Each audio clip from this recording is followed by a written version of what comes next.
오늘 초대 작가로 모신 안도현 시인님을 뜨거운 박수로 모시겠습니다. 오늘 주제는 시적인 것은 모색이라고 하는 주제로 말씀을 주시겠는데요. 이 강연을 통해서 시에 좀 더 가까워지고 시를 읽는 즐거움을 아는 행복한 시간이 되시길 바랍니다. 네. 반갑습니다. 안도현입니다. 네.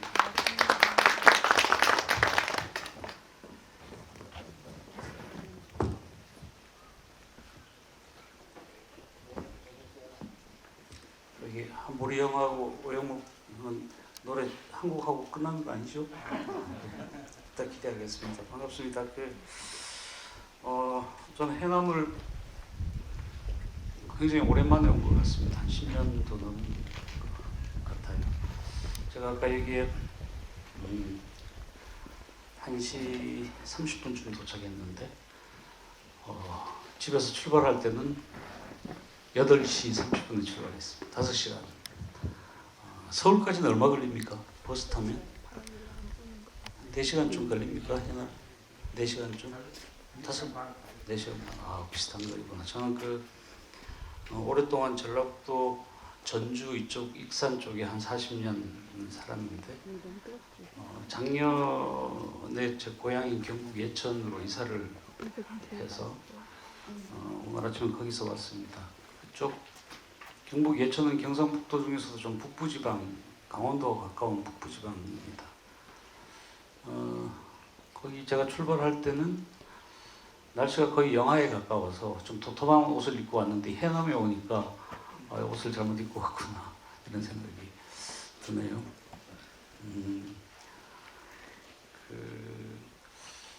저는 이 해남이라는 땅을 제일 처음 알게 된 거는 고등학교 때 대구에서 고등학교를 다녔는데요. 해남 송지여고 지금은 종고입니까? 그 송지고에 어떤 정아무개라는 여학생이 있었는데 펜팔을 했었거든요. 만나지도 못하고 여러 차례 편지를 학원 문학상 이런 데서 이제 서로 이름을 알게 돼서 편지를 주고받았는데 한 6, 7년 전에 서울에서 만난 적이 있습니다. 어떤 행사장에 가서 제가 상상하던 여학생이 아니더라고요. 그리고 이 김경윤 형도 금방 말씀하셨듯이 해직교사 시절에 만나서 오늘은 오랜만에 참 만났습니다. 그리고 대학 다닐 때 제가 교지 편집장을 할 때 땅끝마을 취재를 왔었습니다. 그때는 뭐 땅끝마을에 어떤 시설물 같은 게 거의 없을 때였는데요. 그때 땅끝마을에 가서 든 생각이 이 마을에 살고 있는 사람들은 이 마을에서 뛰어놀고 공부하는 아이들은 자기들 마을을 과연 땅끝으로 생각을 할까? 이거였습니다. 그러니까 이 땅끝이라는 말은 서울을 중심으로 놓고 봤을 때 한반도의 제일 남쪽 끝이다. 그렇게 해서 이제 만들어진 이름인데 실제 거기서 살고 있는 사람들한테는 그 마을이 그 동네가 세상의 중심일 수도 있는 거고 또 거꾸로 땅끝이 아니라 땅의 시작점이라고 생각할 수도 있는 것 같습니다. 아까 해남 오면서 보니까 길가에 땅끝 마을이라고 이렇게 안내하면서 시작점이라고 한 것을 본 적이 있는데요. 저는 오늘 이 현수막이 너무 큽니다. 제목도 너무 크고 이런 이야기 별로 할 게 없을 것 같습니다. 이런저런 생각나는 대로 몇 가지 말씀을 드리겠습니다. 아까 김경윤 시인께서 소개해 주신 제가 쓴 시 너에게 묻는다라는 시 연탄재 함부로 발로 차지 마라 이렇게 시작하는 시요. 그게 이제 저한테는 많은 분들이 저 사람이 시를 쓰는 사람이구나를 알려준 시인데 개인적으로 저는 제가 쓴 시지만 그 시를 그렇게 썩 좋아하지는 않습니다. 근데 그 짧은 석 줄밖에 안 되는 시 때문에 무슨 다음이나 네이버 같은 데서 제 이름을 검색하면 어느 날부터 무슨 연탄 시인이네, 무슨 연탄재 시인이네 이런 말을 듣게 됐고, 친구들이 가끔 전화 와서 야 어제 내가 연탄 삼겹살 집에 갔는데 거기 뭐 자네 시가 붙어 있더라, 뭐 그런 이야기도 자주 듣게 되고, 또 목사님이나 신부님들이나 뭐 스님들을 만나면 뭐 제가 설교할 때 그 인용을 많이 했다 이런 말씀도 많이 들은 적이 있습니다. 저한테는 말하자면 출세작인 셈인데, 저는 그 처음에 그 시를 구상을 할 때 연탄이 가지고 있는 어떤 뜨거움에 대해서 쓰고 싶었던 게 아니었거든요. 제가 대학 졸업하고 제일 처음 했던 일이 이제 중학교 국어교사였는데, 제가 그 학교에 한 5년을 근무하면서 해마다 가을이 되면 이맘때쯤 될 겁니다. 은행이 노랗게 물들 때였으니까 전교생을 대상으로 교내 100일장을 했습니다. 5년 동안. 100일장의 형식이 그런 거잖아요. 선생님들이 시제를 학생들한테 몇 개 제시하고 원문이나 산문 쓰게 하는 그런 형식이었는데, 가을에 100일장이 열리다 보니까 해마다 학생들한테 제시하는 시제에 빠지지 않는 거가 가을 이거였습니다. 가을. 학생들 입장에서는 가을이라는 시제를 받아들고 가을에 무엇에 대해서 쓸까? 이걸 생각하겠죠. 가을을 상징하는 거, 가을을 대표하는 거. 이 제목대로 하면 가장 시적인 가을 중에 하나를 골라가지고 시를 쓰겠죠. 선생님들도 한번 생각해 보십시오. 자, 가을이라는 시제가 주어졌을 때 뭘 가지고 시를 쓸지, 가장 내 경험 중에 인상적으로 남아있는 가을이 뭔지 아마 이런 걸 생각을 하실 것 같습니다. 근데 제가 5년 동안 학생들 시를 받아서 심사를 해보면 아이들은 다 다른 아이들인데 아이들이 쓰는 소재는 다 똑같더라고요. 가을에 대해서 쓰는 게 소재가 비슷하고 보는 눈이 비슷하기 때문에 그런 소재로 쓴 시들이 읽을 만한 게 거의 없었습니다. 그 아이들이 제일 많이 쓴 게 뭐 같습니까? 뭘 많이 썼을까요? 낙엽. 맞습니다. 낙엽. 가을 하면 낙엽. 단풍. 거기다 비슷한 게 단풍, 은행나무까지. 낙엽, 단풍, 은행잎. 이 세 가지를 쓴 애들이 거의 3분의 1 정도 였습니다. 그 다음 많이 쓰는 게 가을 하늘. 가을 하늘을 쓸 때는 꼭 아이들이 그렇게 해서 파란 하늘이라고 쓰지 않고 파란 하늘 쓰는 것 같습니다. 그러니까 아이들 생각에는 파란을 파란으로 쓰면 뭔가 시적인 게 생긴다고 착각을 하고 있었던 것 같아요. 또 뭐 코스모스도 가끔 나오고, 코스모스가 나오면 한들 이런 말이 나오고, 귀뚜라미가 나오면 귀뚤이라는 말이 빠짐없이 등장합니다. 아마 대한민국 사람들한테 귀뚜라미에 대해서 시를 쓰라고 하면 한 사람도 빠짐없이 귀뚤 이런 말을 쓸 것 같습니다. 근데 그게 과연 시적인 건가? 매미를 가지고 쓰면 맴매미라고 쓰고요. 그게 과연 시적인 건가? 저는 어떤 시를 쓰다가 매미 울음소리를 써야겠는데, 제가 그래도 명색이 시인인데 매미가 맴맴 온다 이렇게 쓸 수가 없는 거잖아요. 그래서 이제 고심 끝에 매미가 여름 온다 이렇게 써본 적이 있습니다. 맴맴 대신에. 별로입니까? 아니요. 귀뚜라미는 어떻게 울까요? 귀뚜라미가 가을. 남들이 다 귀뚤 운다고 쓸 때 가을 운다라고 쓰기 시작할 때 그때 시적인 게 저는 생겨난다고 생각합니다. 이 시적인 거는 남들하고 다르게 생각하고 남들하고 다르게 표현할 때 시적인 게 생겨나지 남들처럼 생각하고 남들처럼 표현하는 것은 저는 시적인 게 아니라고 생각해요. 그 101장 그 심사를 하면서 나한테 만약에 가을이라는 소재로 시를 쓴다고 하면 나는 뭘 가지고 쓸까? 거의 한 5년 동안 고민을 했습니다. 나는 뭘로 쓸까? 그때 이제 떠올랐던 게 연탄이라는 거였습니다. 지금은 연탄 떼는 집이 많지 않습니다만 그때만 해도 우리나라 난방 연료로 거의 대부분 집이 연탄을 뗄 때였습니다. 뜨거운 여름에는 보이지 않던 연탄이 가을이 되면 연탄실은 트럭들이 우리 눈에 보이기 시작했던 거죠.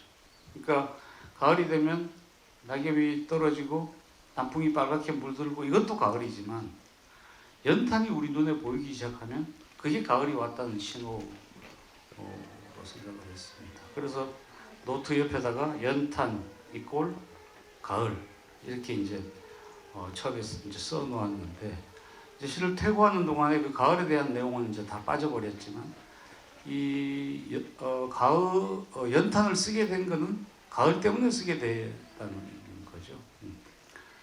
그것도 남들하고 뭔가 다르게 그 생각해 보려고 했던 그 노력 때문에 그런 시를 얻게 된 게 아닌가 이런 생각이 들고요. 그걸 남들하고 달라지려는 노력을 다른 말로 하면 뭐라고 할까요? 창의성, 창의적인 것을 찾아내려고 하는 그런 거라고 할 수 있을 것 같습니다. 그 뭡니까? 제가 96년에 시 말고 연어라는 책을 쓰게 됐는데요. 벌써 30년이 다 돼가는 것 같습니다. 근데 이 시를 쓰다가 그런 책을 쓰게 된 것도 보통은 우리가 문학하는 사람들이 뭐 장르를 하나 택하죠. 시 쓸 거냐, 뭐 시조 쓸 거냐, 소설 쓸 거냐, 동화 쓸 거냐, 수필 쓸 거냐 이런 식으로 이제 정하는데 학교 선생을 할 때 이렇게 보니까 중학생들이 초등학교 6학년 때까지는 동화라는 말이 붙은 책을 열심히 읽다가 뭐 전래동화, 과학동화, 무슨 철학동화 읽다가 중학생이 딱 되면 동화책은 다 동생들한테 줘버리거나 자루에 넣어버리고 다른 책들을 읽기 시작합니다. 한국 대표 단편 뭐 이런 거요. 배따라기 뭐 이런 거, 또 소나기 뭐 이런 거 읽고 데미안 이런 거 막 읽기 시작할 때가 중학생이에요. 왜 이 동화라는 양식하고 소설이라는 양식 사이에 징검다리처럼 읽고 넘어갈 양식은 왜 없는가 이 생각을 그때 했습니다. 외국에 보면 우리가 잘 아는 어린 왕자 같은 책, 어린 왕자나 또 나의 라임 오렌지 나무 같은 책들은 동화를 읽던 아이들이 소설을 읽기 전에 징검다리처럼 그 장르의 책을 읽고 소설로 넘어가게 되거든요. 근데 우리나라에 그런 책이 없었습니다. 그래서 그럼 내가 한번 써볼까 해서 이제 연어라는 책을 쓰게 됐는데요. 연어를 쓸 때 지금은 연어가 굉장히 익숙한 물고기 익숙한 먹거리 중에 하나입니다. 그죠? 결혼식 뷔페 가면 연어 훈제 연어 없는 데가 없고요. 근데 연어를 묘사를 하려면은 연어를 눈으로 이렇게 자세히 보면 더 묘사를 잘할 텐데 물고기가 묘사할 게 별로 없습니다. 가령 토끼가 등장을 하면 토끼가 화가 났다 하면 토끼가 뒷발로 땅을 박찼다 이런 문장을 쓸 수 있는데 물고기는 움직일 수 있는 게 꼬리 지느러미가 크게 꼬리 지느러미를 계속 칠 수는 없는 거잖아요. 그죠? 그래서 한 가지 이제 저 혼자 꾀를 낸 게 내가 연어 대신에 피라미를 좀 키워보자.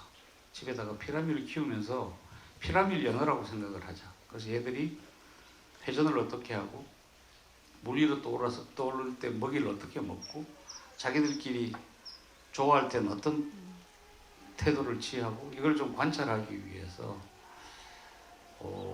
옛날에 다방에 가면 이 수족관 같은 게 있었어. 큰 거요. 아주 어항이라고 말하기보다 아주 큰 거. 그걸 집에다가 중고를 한 사다 놓고 근처에 개울로 가서 물고기를 이 바켓에 잡아왔습니다. 한 짜잘 손가락만한 것들 한 20-30마리쯤 되는 그 물고기를 잡아서 그 수족관 속에 딱 넣었는데 이 수족관 속에 넣고 옆에서 그 피라미드를 지켜보는 순간에 이 띵 하고 뭐가 지나가는 게 있었습니다. 내가 무식한 놈이었구나. 나는 물가에 가서 다 피라미드라고 잡아왔는데 내가 잡아온 것들을 옆을 보니까 이름 모르는 것들이 너무 많은 거예요. 뭐 피라미드하고 비슷하게 생긴 갈견이라는 애도 있었고 한때 영화 제목이었던 쉬리도 있었고 나중에서야 그걸 알게 됐습니다. 그러니까 나는 피라미드라고 잡아왔는데 한 7, 8가지 되는 물고기들이 있었습니다.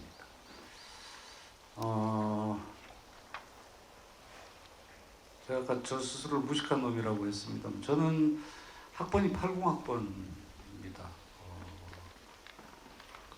저 익산에서 이제 대학을 다닐 때 광주항쟁이 일어났고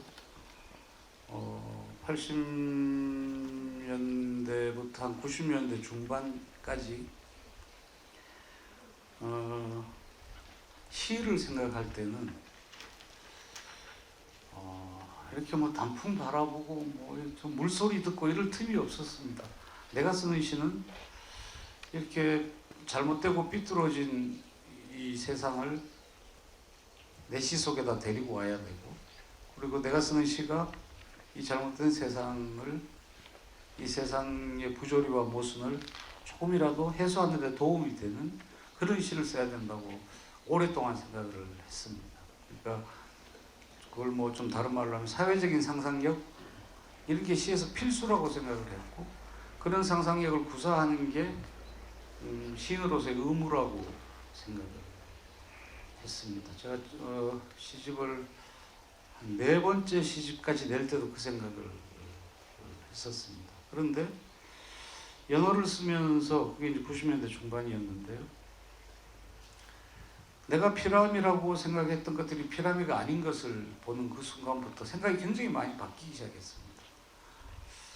나라는 시인은 뭐 그동안 너무 커다란 것들한테 매달려 있지 않았나? 무슨 나라의 민주화랄지,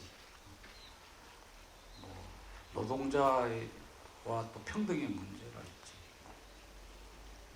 남북 분단의 문제랄지. 시에다 온통 그런 것들을 담느라고 한 10몇 년을 보냈더라고요. 그 사이에 너무 커다란 것들 속에 빠져 있는 동안 자잘한 것들을 보지 못했다는 생각이 들었습니다. 그래서 그때부터 열심히 한 게 이제 툭하면 그 어류 도감 같은 거 사서 보고 또 식물 도감.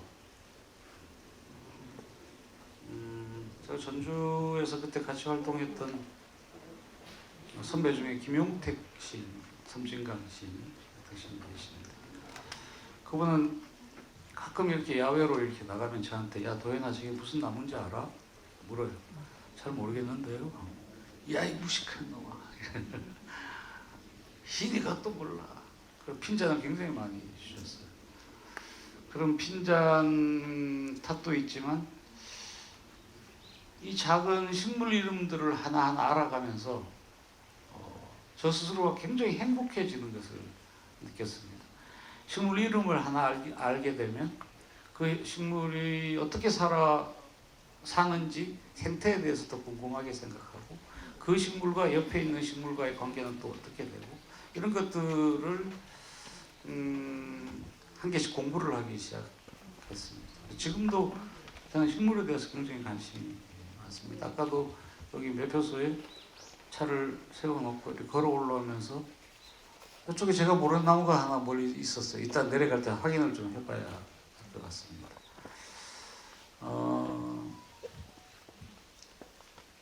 옛날에는 어린이날이 되면 아이들을 데리고 저도 그랬습니다.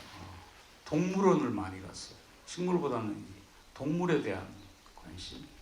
근데 언젠가부터는 이제 동물원들은 점점 문을 닫고 사람들이 식물 쪽으로 관심을 많이 돌리기 시작했습니다. 선생님들께서도 혹시 중에 시를 좀 쓰거나 공부하고 계시는 분이 계실지도 모르겠습니다만 식물 이름을 알고 나면 시 쓸 것들이 굉장히 많아집니다. 그리고 남들한테 자랑질을 할 수 있습니다. 제가 뭔지 알아? 이렇게 물어보면 대부분 모르거든요. 우쭐댈 수 있습니다. 그런 공부를 좀 해보시기를 권하고 싶고요.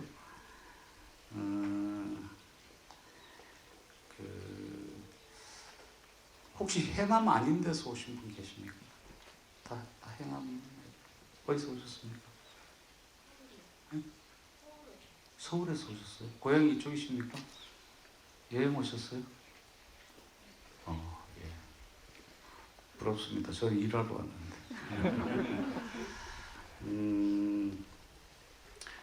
한 40년 좀 이렇게 시를 쓰다 보니까 시 쓰는 방식이 한 두 가지가 있는 것 같습니다. 하나는 앞선 세대가 어떤 시를 썼는지 유심히 읽고 따라 배우려고 하는 태도가 하나 있습니다. 그러니까 그걸 우리 다른 말로 전통이라고 하죠. 앞에 어떤 모습들을 보고 나도 그것처럼 되고 싶다 이런 마음으로 쓰는 경우가 하나 있고, 그런데 앞선 세대를 따라서 배우겠다는 태도는 저는 좋은 거라고 생각을 합니다만 거기서 머물러 버리면 그 시는 그 자리에서 거의 정지하는 시인이 되어버리고 앞선 세대한테 뭔가를 배웠으면 그걸 내한테 가지고 와서 내가 새로운 것을 만들어내는 자세가 더 중요하다고 생각을 합니다. 배우는 것도 중요하지만 내가 새로운 것을 만들어서 내 스스로가 새로운 세상이 되는 거가 훨씬 더 중요한 요소라고 생각을 합니다. 요즘 저는 이제 대학에서 그 아이들한테 시창작을 가르치고 있는데요. 요즘 입학한 1, 2학년 아이들은 한 1, 20년 전에 1, 2학년 아이들하고 전혀 다르다는 것을 좀 갈수록 자꾸 느낍니다. 대화도 잘 안 되고요. 1, 20년 전에 아이들이 하지 못했던 생각과 하지 못했던 말을 요즘 아이들은 막 하는 거예요.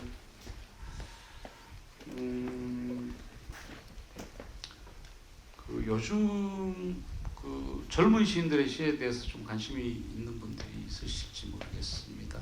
젊은 시인들이라는 것은 한 2000년 이후에 2000년도 벌써 20년 전이네, 그죠?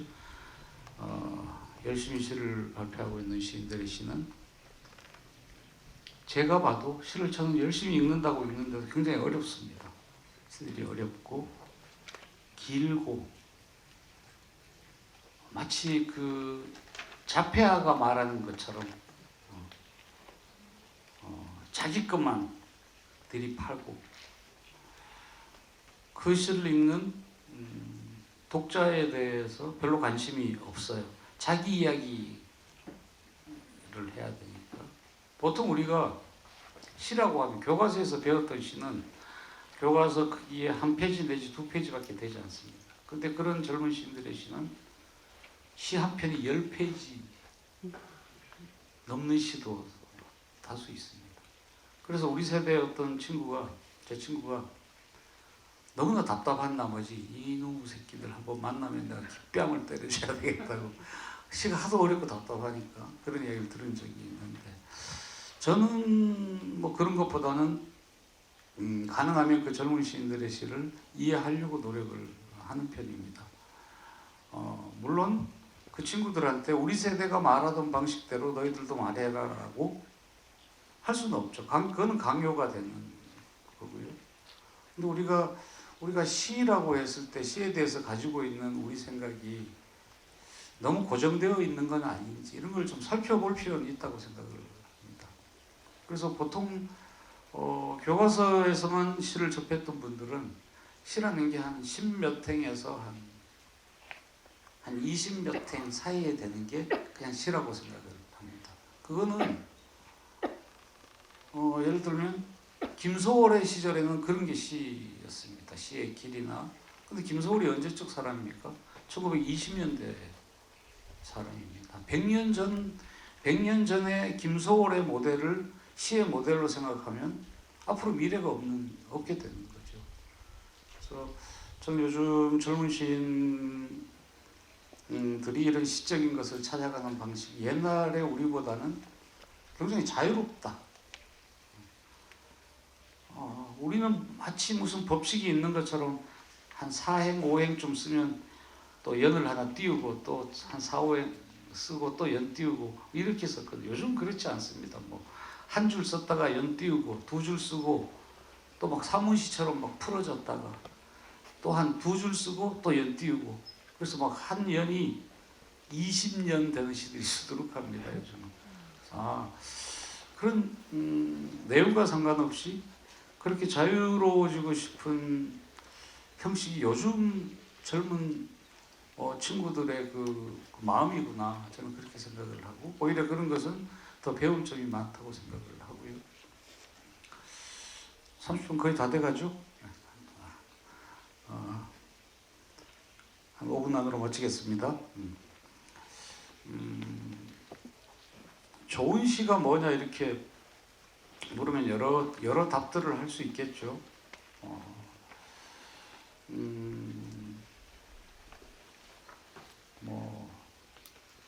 시에 쓰이는 언어가 새로워야 된다랄지, 거기에 담긴 시인의 생각이 새로워야 된다랄지, 그 시인만의 독특한 어떤 발견의 눈이 있어야 된다랄지, 뭐 이런 기준들이 있을 수 있는데 그런 걸 다 뭉뚱그려 가지고